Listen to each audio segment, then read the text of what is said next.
Hey guys, and we are live. Welcome everyone. Welcome Ken. Welcome Marie. Just Janice, Jeremy. Welcome Aladdin. Welcome my life for the Lord. God bless all of you. Keep me and this session in prayers. Just wait until a few more people drop in. And yeah, Aladdin, yeah, I will try to be nice, but I can't really promise. Okay? About being rude and stuff. Hey, welcome Infinity Apologetics. Welcome EMB. Valerian Sabotari. All right. So I'll just make a short prayer in the name of the Father and of the Son and of the Holy Ghost. Amen. Let's ask the Lord to use me well for this session so that I can edify all of you and educate all of you for the glory of His name and for defending His word, the Bible. And also, just in case any of you have your own intentions, just offer them up. Any prayer intentions you guys could be having that's related to your own personal life, health, or anything of that sort. I'll just offer that and surrender that to our triune God. I surrender this session to our triune God, and we pray that we don't run into any kind of technological issues, connection issues, so on and so forth.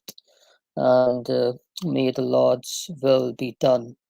All right, my life for the Lord. Intercede for your father. Please pray for my life for the Lord's Father, everyone. God bless you, Ahmad Khani. Good to see you. Okay, cool. We'll start with the session. Let's share my screen. Just checking, is my mic good, guys?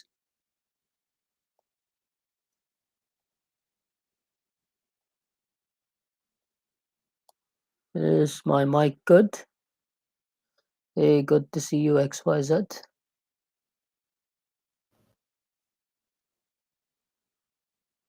Okay, can you guys see my screen now?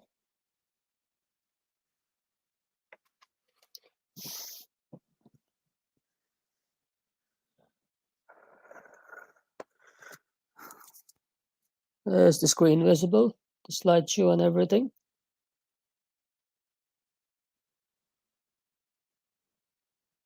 Oops, sorry. My bad. Wrong button. Here we go. Slide this. Okay, coming back to our topic. This is part 2 of potentially a 4-part or maybe a 5-part video series. I have been waiting to do this since June, but never really got the time and the opportunity to work on this.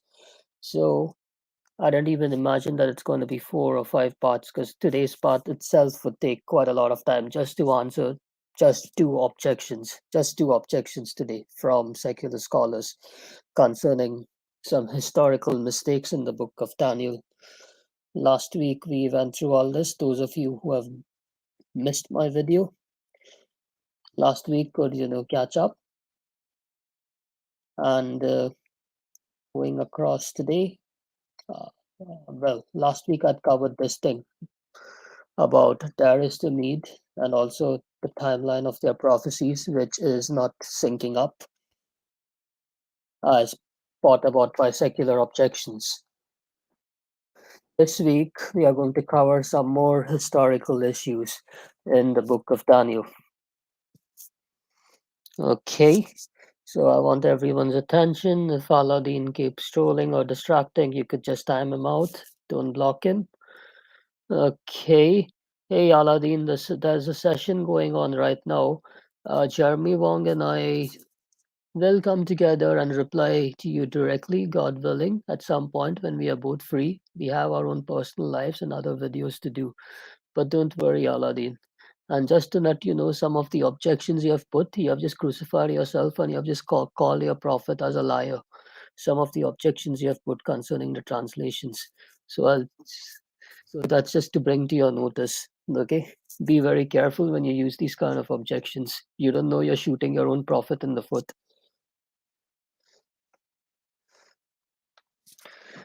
Yep, Jeremy is busy with family. I'm busy with work and a lot of personal life.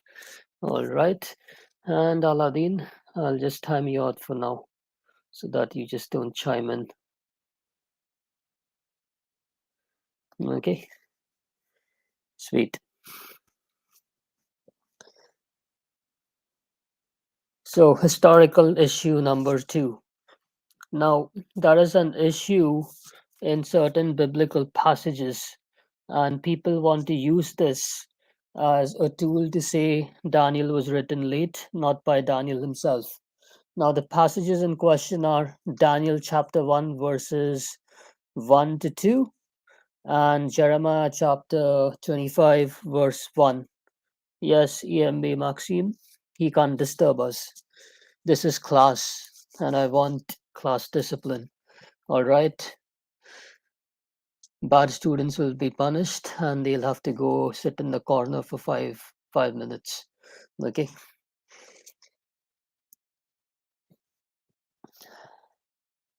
So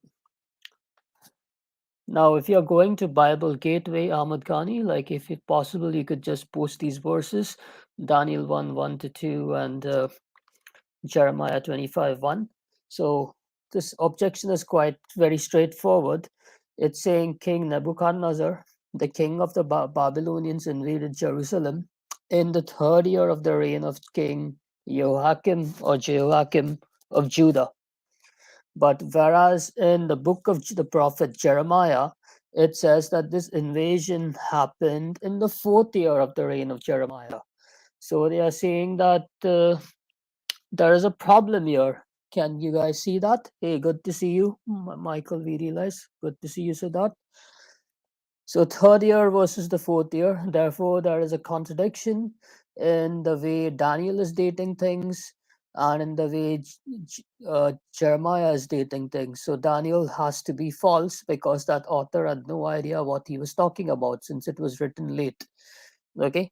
So how do we fix this contradiction? It's quite easy. It's evident in the text. There is no contradiction here.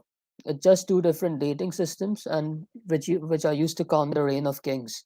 Now, Jeremiah uses a non-ascension here system. Now, what does that mean? What does that mean? Uh, when it says that this guy, Jehoiakim, had ascended the king of Judah, it takes into account his partial months. So, suppose, say, if I'll just use Notepad again, just for your convenience. I'll just increase the text a bit for your convenience again. This is the size, I'll get it to 18. Guys, is size 18 good enough for you guys to see? Just need to check, especially ones who are using the phone.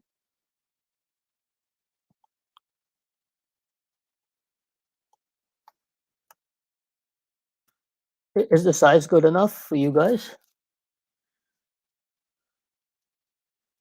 The text size, especially the people who are using the phone, let me know if it needs to be made any bigger. I know that there is a delay in StreamYard by about 10 to 15 seconds roughly. Do you need the text to be bigger? Okay, gotcha.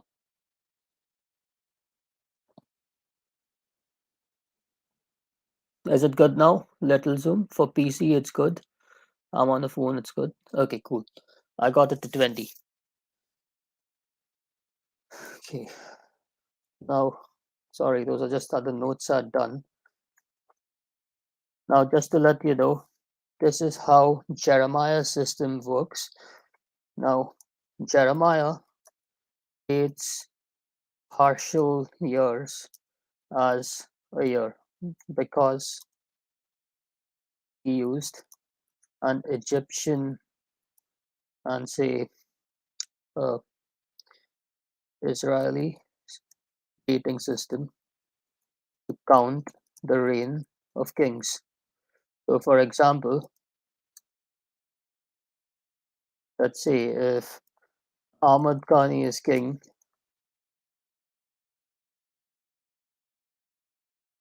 from January 2021 and until November, say 2021, how much is that, people? 11 months? 1 year. 11 months, right? So Ahmad Ghani is king for about 11 months. I'll just make it a little bit bigger for phone, just in case. Here we go. So that's about 11 months. But what Jeremiah does is, Jeremiah records this as, so now for example, now in December, this guy becomes king.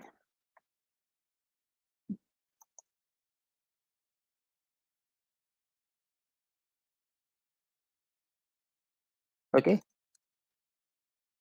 And he rules until December 2022, which is say 13 months, which comes to say 1 year and 1 month. Okay, but now what Jeremiah does is he counts this partial month here, 1 month as 1 year. So Jeremiah dates it this way. You get that? So this is what's happening. So Jeremiah dates it as 2 years, the reign of Ken Nareda, instead of saying it happened for 1 year and 1 month.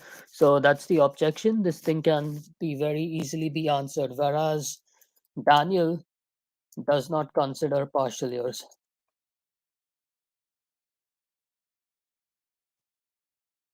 So there's apparent discrepancy which scholars want to gain in this slide, where Daniel was dating this as year three, and and Jeremiah was dating this as year four. This can be resolved. All right. So this is historical issue 2A. But if you would look at the title, they say that the 605 AD never really happened. Yes, Ahmad Ghani. Yeah, I was counting from the start of December 2021 to end of December 2022. But what Jeremiah does in his dating is he takes that December calendar year as an entire year. That's how he reckons dates. He doesn't consider the partial year. I mean, he considers the partial year as an entire year. That's the thing. All right. Hey, good to see you, Ben Yosef. Good morning. But now, this next objection here is the most trickiest objection. It's the most challenging objection which our scholars have raised against the book of Daniel. This one, this objection. Okay. And to answer this objection, you guys have to bear with me and just pay attention, pay very careful attention to what's going on. Now, what historians claim is that Nebuchadnezzar didn't actually invade Jerusalem or besiege it in 605 BC, but rather he did it in 597 BC. And where is the proof? They say that other books in the Bible say it happened around 597 BC, that Nebuchadnezzar invaded Jerusalem in the 11th year of King Joachim, that is 597 BC, and not the fourth year. Okay, so they cite Second Chronicles verses 36, 5 to 6. So I'll just go back to Second Chronicles verses 36. Oops, sorry about the Discord. Yeah. Second Chronicles 36, verses 5 to 6. Now they are saying the same king, Jehoiakim, was king of Judah, was 25 when he became king, and he reigned 11 years in Jerusalem, and he did evil in the sight of the Lord his God. This guy was a wicked king.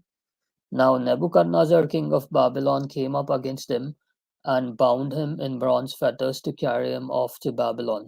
Now it's saying he ruled in 11 years, and apparently Nebuchadnezzar invaded Judah at the 11th year of his reign and took him off to Babylon. That's what the text here says.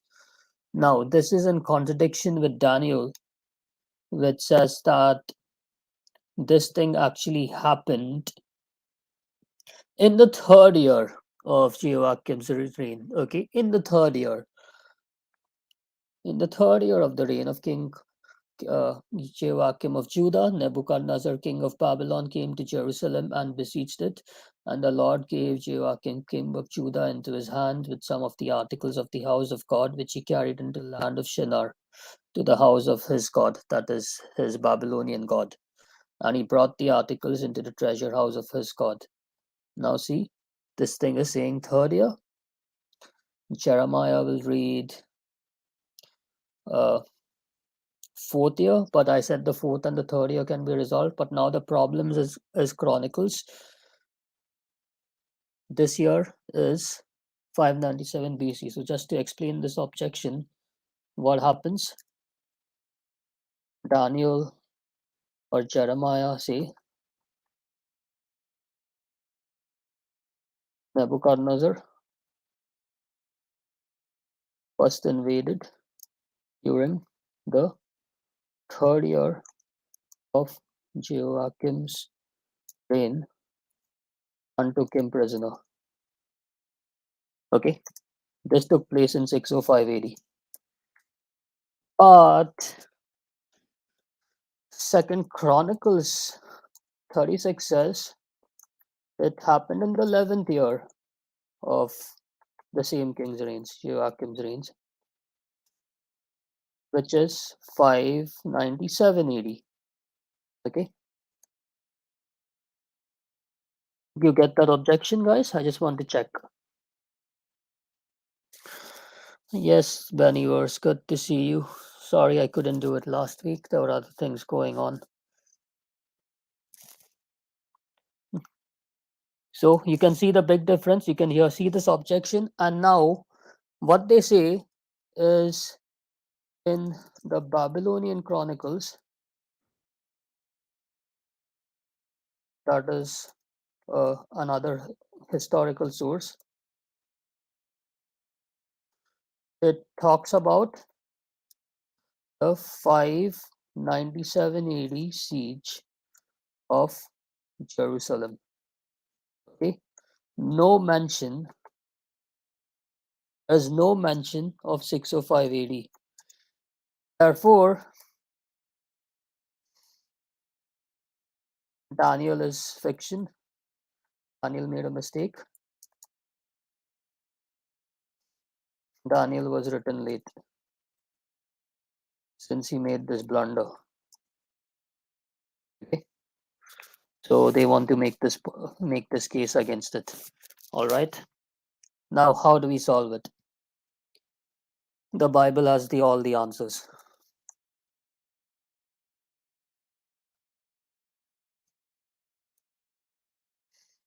Okay, the Bible has all the answers. Yes, Ahmad Ghani, you're on the right track. There were multiple sieges. I'll come to that. Okay, you're on the right track. There were multiple sieges. Yes, Aliko, that is me typing on my notepad. Just to say, break down the objection for everyone's understanding. Coming back to the slideshow. So, which is the text? Oh yeah, I do type fast since I'm an IT guy. So 2 Kings 24:1. but not that fast. I'm just about 60 words a minute, I think. 60 words a minute to max 70 words a minute. I know people who can type 100 to 120 words a minute, and that's fast. So, Second Kings 24:1, however, does talk about Nebuchadnezzar coming to Babylon and making Jehoiakim his vassal for 3 years. That is one of his generals. Okay. Yes, Deus Imperator. You gave the answer. So if I'm going to say Second Kings 24, verse 1, in his days, Nebuchadnezzar, king of Babylon, came up, and Jehoiakim became his vassal for 3 years. Then he turned and rebelled against him. Now take a note of this thing. So it's saying that Nebuchadnezzar did show up in 605 AD, and he made Jehoiakim his vassal. Now, vassal means a king who will be under him, paying tribute, paying tax to him, like a puppet king under him. Okay, so and so does Second Chronicles 36 verse 6 hints at this. So just to give you a recap, Second Chronicles 36 verse 6, Nebuchadnezzar, king of Babylon, came up against him and bound him in bronze fetters to carry him off to Babylon. There is a small hint that verse 6 is actually talking about the siege in 605, whereas verse 5 is talking about the siege in 597 and not 605. Okay.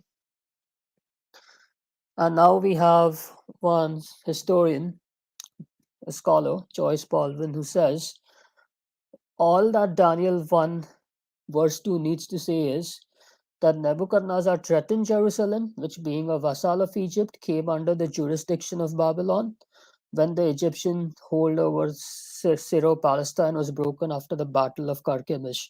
So what happened was during those days, Egypt, Judah used to rely on Egypt for strength. Egypt was their ally, but what happened was these guys took over Egypt, and since Judah was an ally of Egypt, they too became a vassal of Nebuchadnezzar in 605 AD, roughly around that point of time. So you can conclude that there were three sieges, one in 605, one in 597, and one in 586 BC. And another scholar, Andrew Statements, also Steinman, also notes this, that Daniel simply states that Nebuchadnezzar besieged Jerusalem. Okay, that is in Daniel 1, verse 1 to 2.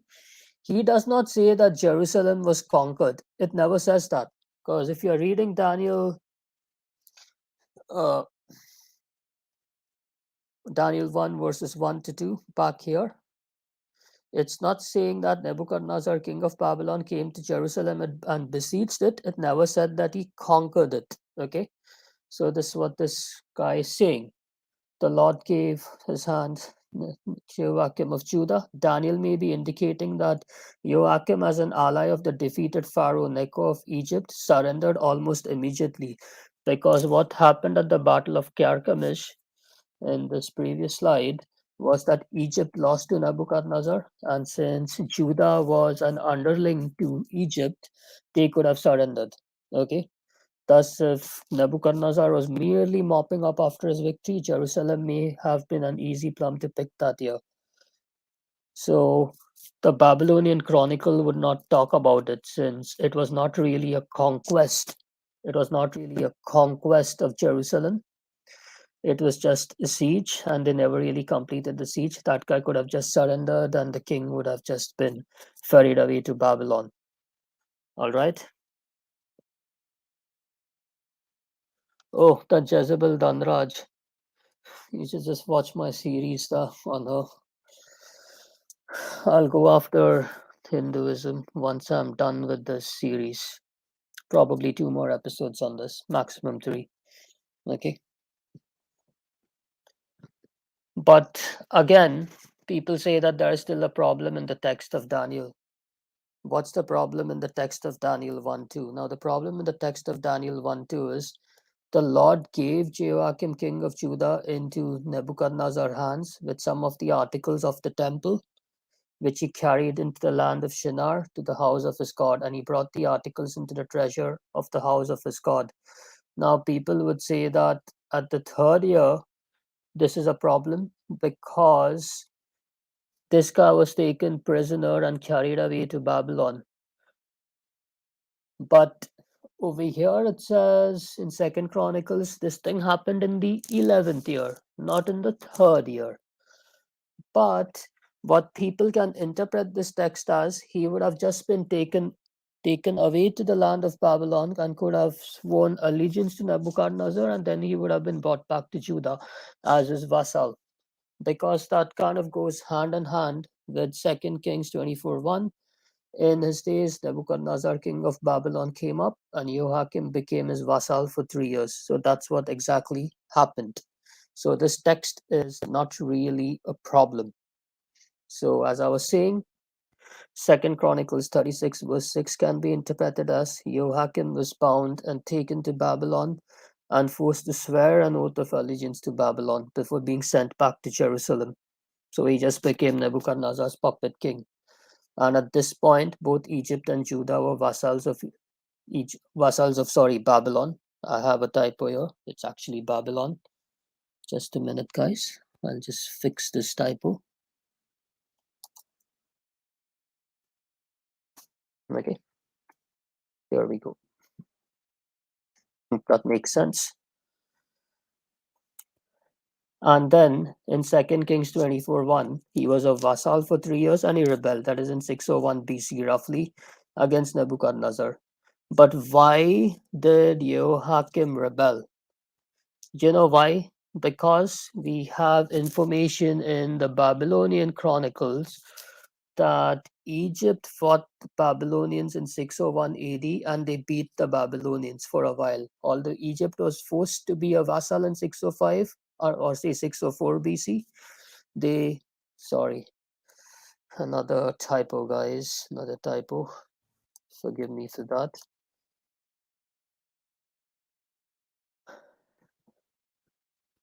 And they beat them. And since Egypt beat Babylon, this would have prompted Jehoiakim, who was allies with Egypt, to rebel against Babylon. So Nebuchadnezzar besieging Jerusalem actually did happen in 605 BC.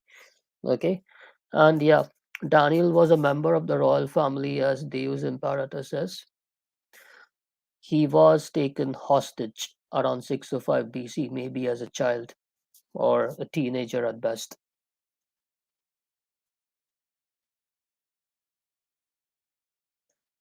So now they want to bring another small objection that Jehoiakim was technically killed before the sacking of Jerusalem, and his son Joachim, also known as Jeconiah, reigned for a few months prior to the fall of Jerusalem at the end of 598 BC. So they are saying that during his 11th reign, uh, since Nebuchadnezzar came in to crush his rebellion, which he did right here, that he rebelled against Nebuchadnezzar, he does come down 3 years later. He crushes his rebellion and technically could have killed Joachim. And then Nebuchadnezzar makes Joachim's son, Joachim or Joachim.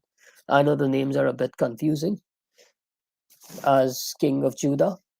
And he just rules for a few months actually.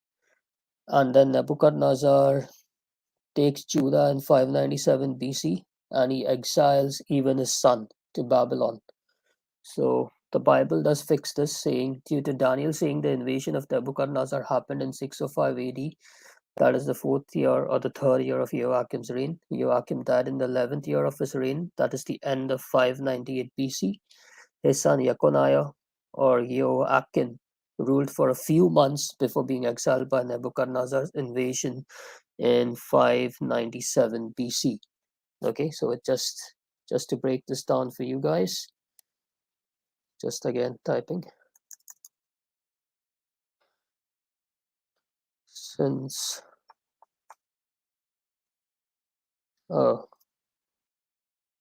just on the top. So this is just the line of kings. That was King Josiah, his son Jehoiakim, Ahaz ruled after him. Then Jehoahaz, his brother Jehoiakim, ruled after him. This was the king who was under Necho.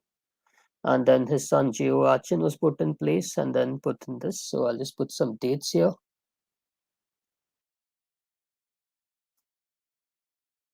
So this guy, 608 AD to 598 AD.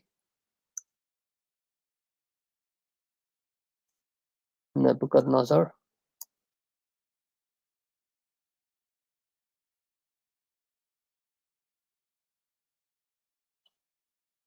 Invasion in 605 AD. Okay, is third or fourth year. Just to sum this up. Then you have his son Joachim, who just lasted a few months, 597 AD. Sorry, BC, not AD. My bad, my bad. Sorry about the slip. BC. He got exiled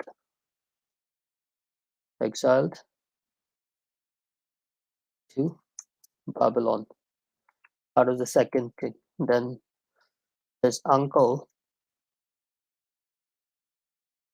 became king until 586 AD. Then 586 AD, captured by Nebuchadnezzar, and also finally Jerusalem was besieged.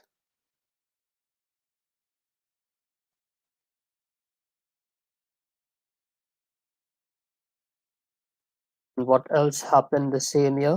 The Temple of Solomon was destroyed.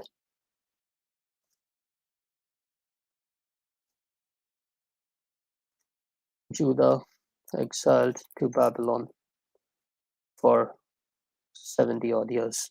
Okay.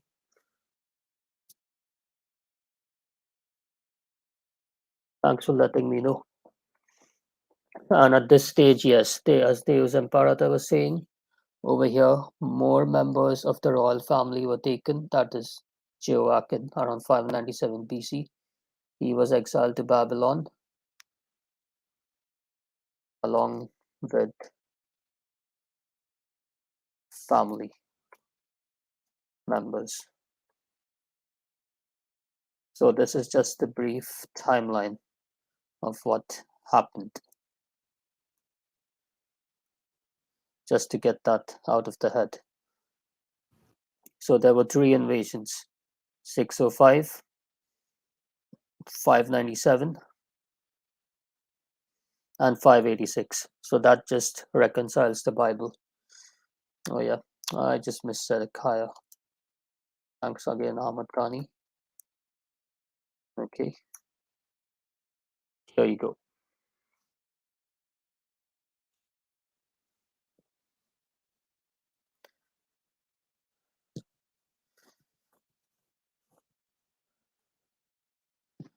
Okay, now we come to the next objection.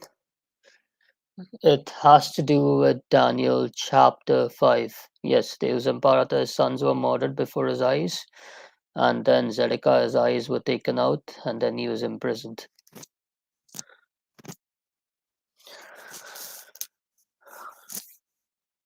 Belshazzar was not the last king of Babylon. Now, if you guys are reading Daniel chapter 5, I'll just go back to Daniel chapter number 5,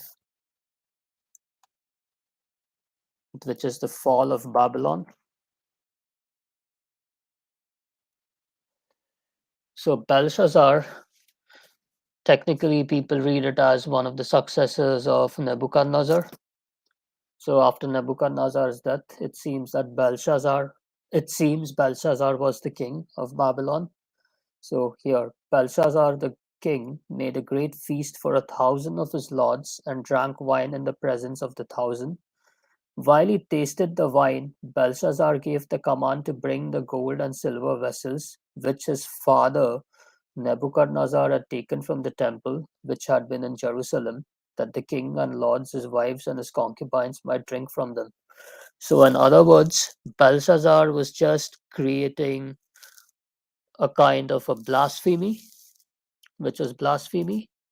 The implements, vessels, and tools which were used in the Temple of Solomon as instruments of worship, he ordered them to be brought to his court so that him, his wives, his concubines, and his officials could eat and drink and do all kinds of stuff, maybe fornication, harlotry, and God knows what.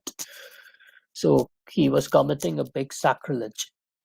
Then they brought the gold vessels that had been taken from the temple of the house of God, which had been in Jerusalem, and the king and his lords, his wives, and concubines drank from them. They drank wine and praised the gods of gold and silver, bronze and iron, wood and stone. So technically they desecrated these things, committed sacrilege, yes, Ahmad Ghani, of the things of the temple of God, which were taken from the first temple, and they used it to offer it up to their own gods, their own false gods. Next, in the same hour, now this is where it gets interesting. I will talk about this sometime in part 4, this part. In the same hour, the fingers of a man's hand appeared and wrote opposite the lampstand on the plaster of the wall of the king's palace, and the king saw the part of the hand that wrote. Then the king's countenance changed, and his thoughts troubled him, so that at the joints of his hips were loosened and his knees knocked against each other.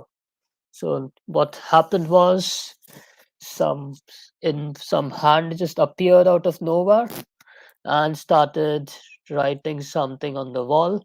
And when the king and all these guys are just having a good time in their party and blaspheming the Lord, he just sees this thing happening and now he's suddenly shocked.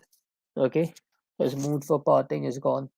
The king cried aloud to bring in the astrologers, the Chaldeans, and the soothsayers, whatever, his astronomers, his magicians, all the so called wise men of the kingdom. The king spoke, saying to the wise men of Babylon, whoever reads this writing and tells me its interpretation shall be clothed with purple and have a chain of gold around his neck, and he shall be the third ruler in the kingdom. Okay, take a note of this thing. He shall be the third ruler in the kingdom. Okay, now all the king's wise men came, but they could not read the writing or make known to the king its interpretation. Okay, none of these frauds could do that. Then King Belshazzar was greatly troubled, his countenance was changed, and his lords were astonished.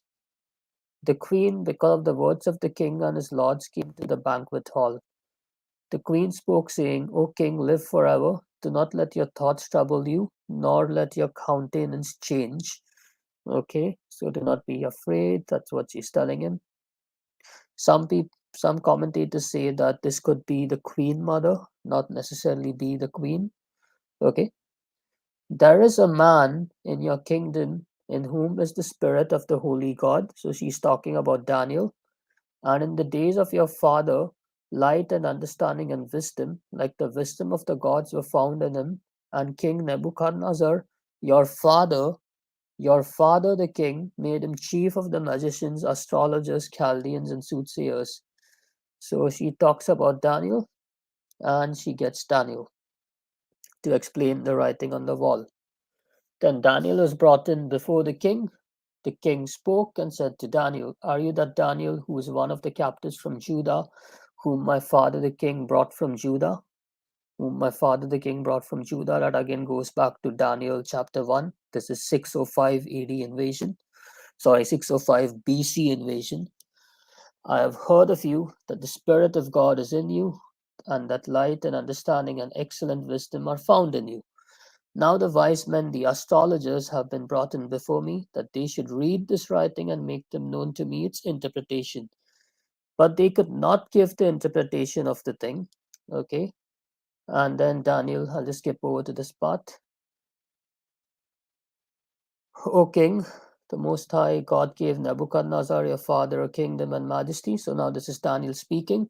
So he's going to talk about this writing. He gave him, your father, a kingdom, majesty, glory, and honor. And because of the majesty that he gave him, all peoples, nations, and languages trembled and feared before him. Whomever he wished, he executed. Whomever he wished, he kept alive. Whomever he wished, he set up. And whomever he wished, he put down. But when his heart was lifted up and his spirit was hardened in pride, he was deposed from his kingly throne and they took his glory from him. So, this is Daniel 4, where Nebuchadnezzar actually becomes mad. Then he was driven from the sons of men. His heart was made like the beasts, and his dwelling was with the wild donkeys. So Nebuchadnezzar had become mentally ill for some time. This is again in Daniel 4 if you read it. So he's just narrating Nebuchadnezzar's story, what happened when Nebuchadnezzar had thought no end of himself and had glowed with pride and all these things. So he started living like an animal, and his body was wet with the dew of heaven till he knew that the God Most High rules in the kingdom of men and appoints over it whomever he chooses. So, what happens at the end of Daniel 4 is Nebuchadnezzar acknowledges that the God of Israel is the true God. Daniel's God is the true God, and he worships him. And at that point of time, Nebuchadnezzar is cured of this mental illness which he had. So, what Daniel is basically saying is that Nebuchadnezzar repented of his pride and his ways, and he came to know and worship the one true God. He would have probably died as a believer. Okay. But now he's turning to Belshazzar. But you, his son Belshazzar, have not humbled your heart, although you knew all this.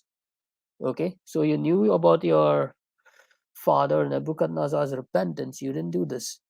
And you have lifted yourself up against the Lord of heaven. They have brought the vessels of his house before you, and you and your lords, your wives, and your concubines have drunk from them, committed sacrilege and blasphemy against the God of Israel. And you have praised the gods of silver and gold and iron and wood and stone, which do not see or hear or know, and the God who holds your breath in his hand and owns all your ways. You have not glorified them. Then the fingers of the hand sent from him, and this writing was written. Okay. Many tekel upharsin. This is the interpretation of each word. Many, God has numbered your kingdom and finished it. Tekel, you have been weighed in the balances and found wanting. Perez, your kingdom has been divided and given to the Medes and the Persians. So Cyrus is going to conquer the Babylonians. Then Belshazzar gave the command, and they clothed Daniel with purple and put a chain of gold around his neck and made a proclamation concerning him that he should be the third ruler in the kingdom. Now take a note of this language, third ruler in the kingdom. And that very same night, Belshazzar, king of the Chaldeans, was killed, and Darius the Mede received the kingdom being 62 years old. And I explained in the last video, Darius the Mede is none other than King Cyrus himself to resolve the first historical objection. All right. So now coming back to the objections of our so-called magicians and scholars of today. Okay. So now this is what our magicians and scholars and astrologers and Chaldeans of today want to say. Uh, about 100 years ago, people believed that Belshazzar was fiction because there was no evidence concerning Belshazzar. All right. They thought that they messed it up because the last king of Babylon was actually Nabonidus, according to historical records. And the earliest known historical records when Babylon had fallen, the king at that time, his name was Nabonidus, not Belshazzar. Okay, so people thought that Belshazzar was a myth because of this historian called as Herodotus, who lived in the 5th century BC. That is not too far away, about 50 years after the time of Daniel. Since he was close, they accept Herodotus' story concerning Nabonidus being the last king of Babylon, not Belshazzar. However, archaeology proved this guy wrong. Discovery of the Nabonidus Chronicle disproved that. Okay, so we have a set of Babylonian chronicles, some cylinders in which there is ancient Aramaic text and cuneiform text, you could say, wherein uh, the identity of Belshazzar is given to be as Nabonidus' son. Okay, so Belshazzar, this man, Belshazzar, was actually Nabonidus' son.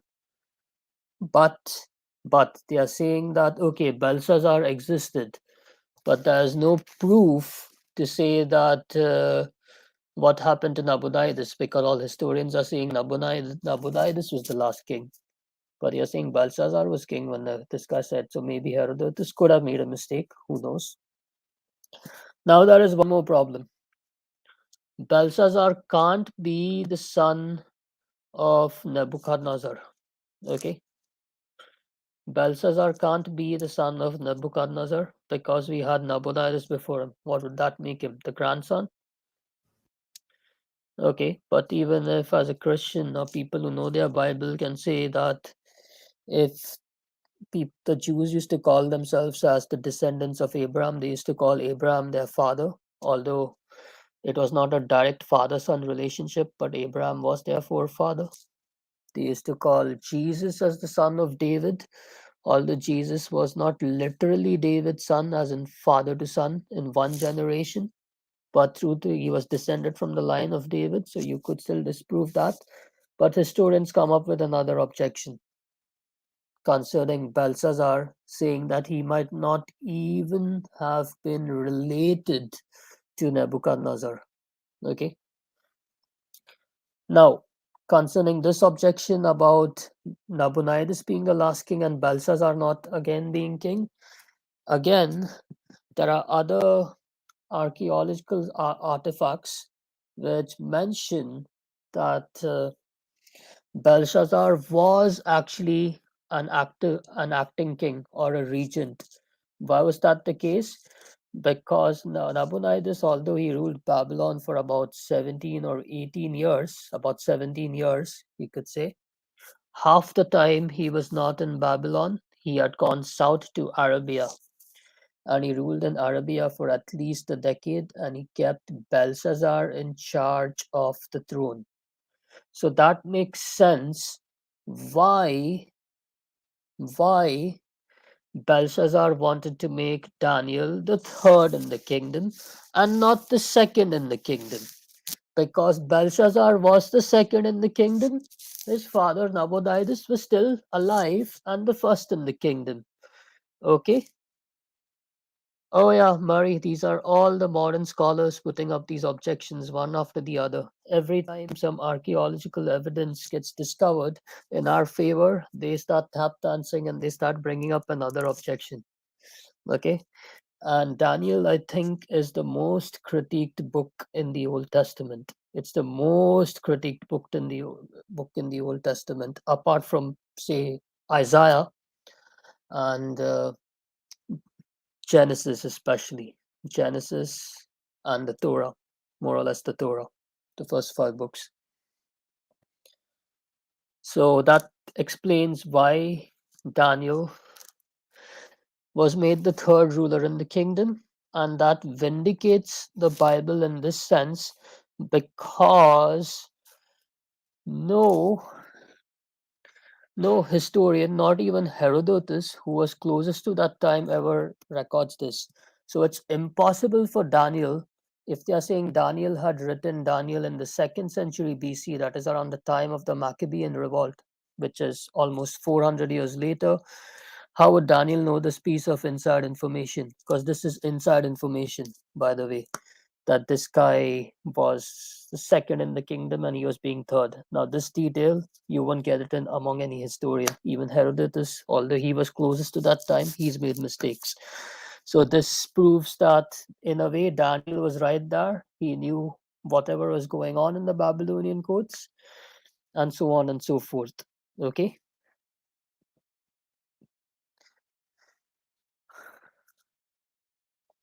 But, and also just a side note, what was Nabonidus? Nabonidus was a Muslim.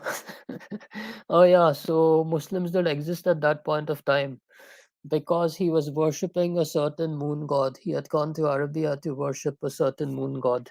He was a big devotee of that moon god. And apparently, this was Islam about 1100 years before the time of Muhammad. So he was worshipping a moon god. But somehow Jews and Daniel were not worshipping this moon god. So at least I can just give some credit to Muhammad that, okay, Allah existed before his time, but he was a pagan god whom they want to conflate with the God of the Bible. Because I didn't see Daniel worshipping the moon god. I didn't see any of the Jews exiled over there worshipping such a moon god, but their ruler was worshipping some moon god. Okay, just this note. So when Babylon had fallen, he was still in Arabia, being a devotee of that moon god, and I think Nabonidus was killed months later after this fall. But now that still doesn't answer one objection. Since we have proved that Belshazzar was the last king of Babylon, and he was not, and he was there when Babylon fell. This guy's the third in the kingdom. Now, our modern scholars want to come up with another objection. Now, what's this objection? They are saying that, say, Nebuchadnezzar died in 562 BC. That's correct. Now, Nabonidus became king, that is Belshazzar's father. Nabonidus, the Muslim, became king 6 years later, that is in 556 BC, and took over by a coup. So it was actually Nabonidus was not related to Nebuchadnezzar. He made a revolt and he took over. Since Nabonidus is not related to Nebuchadnezzar, Belshazzar cannot be a son of Nebuchadnezzar. So even if we use the biblical way of calling a son as a descendant of someone, even that won't work because you can't really say that Belshazzar was by blood related to Nabucodonosor because Nabonidus came in 6 years after and he overthrew the royal family and he ascended to the throne. And Belshazzar was his son, therefore he can't be related to Nebuchadnezzar. Got that objection? So, how do we come to that? Just a bit of detail. Nebuchadnezzar died in 562 BC, and there were three kings from Nebuchadnezzar's family after him. And then this guy came in 6 years later. He took Babylon, and he killed Nebuchadnezzar's family and the king who was ruling at that time, and took over by a coup. Nabonidus. Okay. Now, how do we refute this? Now they now some conservative scholars on our side want to say that Belshazzar was a descendant to Nebuchadnezzar via his maternal line. Now, according to some scholars, they do cite Herodotus. Now, just listen to this. Our scholars will state Herodotus again to say that Nabonidus, Belshazzar's father, married Nitocris, who would have been one of Nebuchadnezzar's former wives, or maybe a daughter of Nebuchadnezzar. And because of that, Belshazzar can claim that he is a son of Nebuchadnezzar because the blood of Nebuchadnezzar somehow will flow in his veins. And they want to cite Herodotus for that.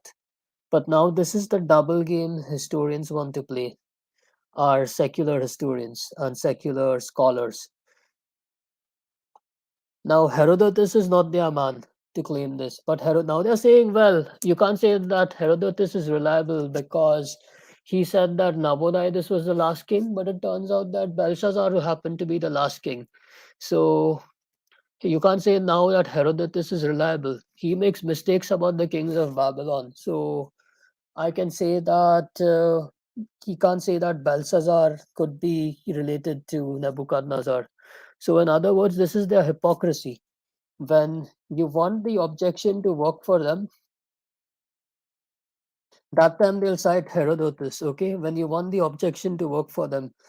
When you have proven it and you don't want the objection to work for them, then suddenly Herodotus has become unreliable. Look at the hypocrisy.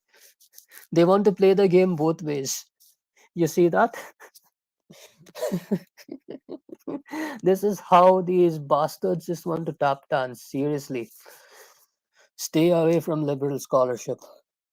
And unfortunately, this narrative is being taught at seminaries, it's being taught at theological colleges.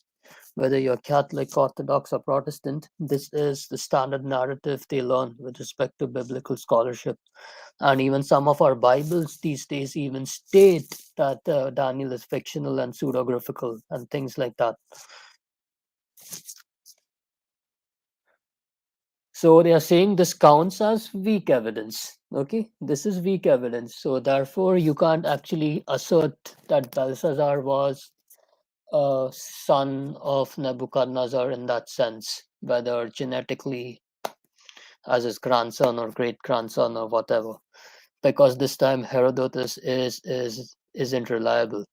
Okay, but when we wanted to prove Belshazzar's existence, we wanted to disprove Belshazzar's existence. That time Herodotus was reliable. The moment we prove all the facts about Daniel concerning Belshazzar, now Herodotus suddenly isn't reliable. Wow, look at the consistency, folks. Liars. Okay, so how do we get past this argument? That's another way to get past this argument. So now in ancient Semitic languages like Aramaic or Hebrew, given the cultural context, the words son and father have multiple connotations, can mean multiple things. Because son and father can encompass multiple generations. That's what I said about Jesus being called the son of David. He's a descendant of David, but not his direct son. The children of Israel being calling Abraham their father. They are descendants of Abraham, but not his direct children.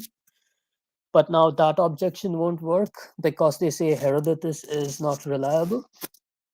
But successor and predecessor, even in non-hereditary relationships, it even means that according to uh, the context. And where have we seen this context being used? Like a prophet's disciples used to be called sons, and they used to call their prophet as their father. The same thing can be said about Saint Paul. Saint Paul used to call the Corinthians as his children, and he was like their father. Saint Paul used to call Timothy his son, and he was like his father. Okay. Now, King Amaziah, or was it King Ahaziah, he called the prophet Elisha his father in that kind of a sense. Another relationship is successor and predecessor relationship. So now this guy notes, Andrew Steinman again notes that on the Black Obelisk, that is another piece of archaeological evidence erected by the Assyrian king Shalmaneser the third about 830 BC, who was a contemporary king of northern Israel. Jehu is called as the son of Omri. Now, if you guys read the first book of Kings, you will see that Jehu is anointed by the prophet Elijah to destroy King Ahab's family. You know, King Ahab or King Ahab and his wife Jezebel. Okay, so Omri, he's the father of Ahab. All right, Omri is the father of Ahab. But now Jehu, he is not related to Ahab or Omri because Jehu was anointed by Elijah, and what Jehu did was he killed Jezebel and he killed the rest of Ahab's family. But now on this Assyrian obelisk, Jehu is called the son of Omri, even though Jehu had exterminated the descendants of Omri, an earlier northern king of Israel. Shalmaneser, who conducted several campaigns in Syria and Israel between 859 and 841, could hardly have been unaware that Jehu was not a descendant of Omri. So he's also saying that Shalmaneser was not ignorant of this fact because he was a contemporary of Jehu and he knew these guys. He knew Ahab. He would have also known Omri. Instead, it appeared as if he used son to mean successor. Okay, so in Daniel 5, whenever Nebuchadnezzar is mentioned as the father of Belshazzar, or Belshazzar is mentioned as the son of Nebuchadnezzar, it just means a predecessor and or successor relationship and not a blood relationship. You could also put it that way if they want to throw Herodotus under the bus. No, since he's not making that case. Okay,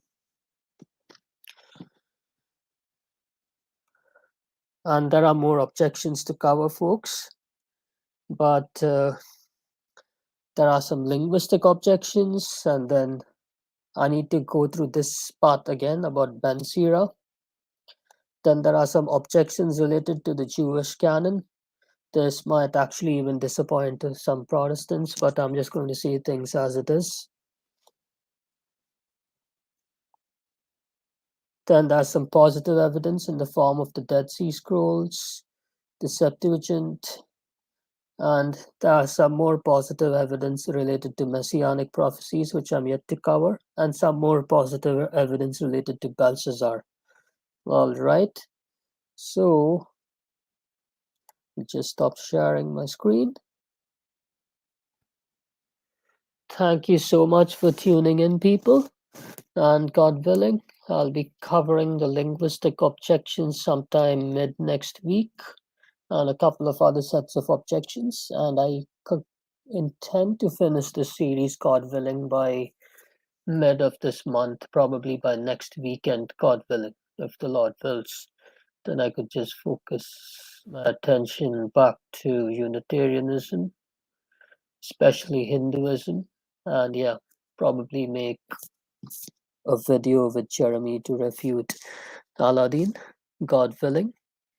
Okay, thank you so much, and please pray for me, people. Pray for each other. May God keep us safe, help us to be actually doers of His word and just abide in His word, not just give lip service or just try to increase our knowledge by just learning apologetics and scriptures, but actually living it out in our daily life and to walk with integrity and not shame His name. So, God bless all of you, and see you next week, God willing. Thank you for watching.